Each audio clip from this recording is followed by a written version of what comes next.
Tonight, only here on Channel 4, the very first look at one of the tornadoes that swept across Middle Tennessee.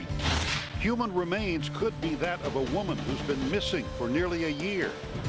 How do you feel? I ain't never been hit by no Mack truck, but somebody been hit by a truck, that's the way I feel. An illness is closing entire schools. This is Channel 4 News, working for you. Good evening again, everyone, and welcome to Channel 4 News at 6. You're about to see something nobody saw Tuesday night under cover of darkness. A tornado that came awfully close to the most populated area in Middle Tennessee, downtown Nashville.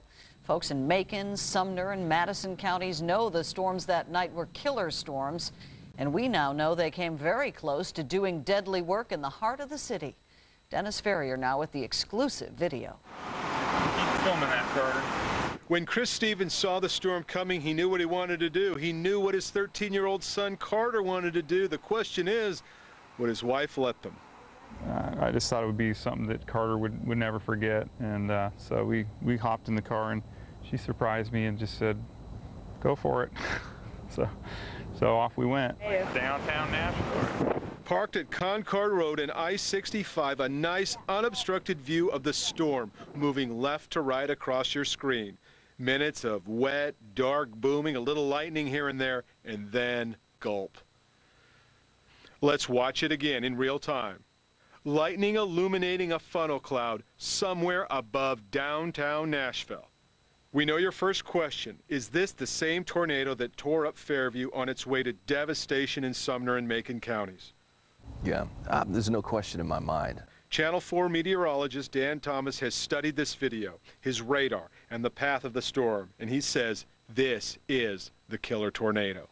We tracked that cell as it emerged from Mississippi. It actually is one thunderstorm cell called a long track supercell, and it's like a machine, and it has its own little exhaust and its own updraft, and it can sustain itself very well, and it tracked from Oxford, Mississippi all the way into Kentucky, over 200 miles.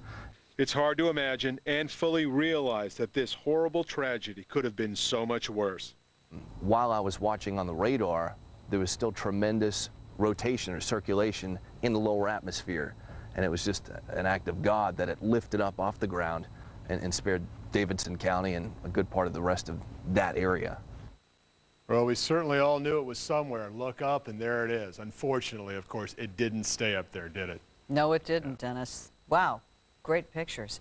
Now more heartbreaking pictures tonight of the damage in Williamson County. The sign you see is where the historic Fernvale Community Church used to sit. It was built back in 1849.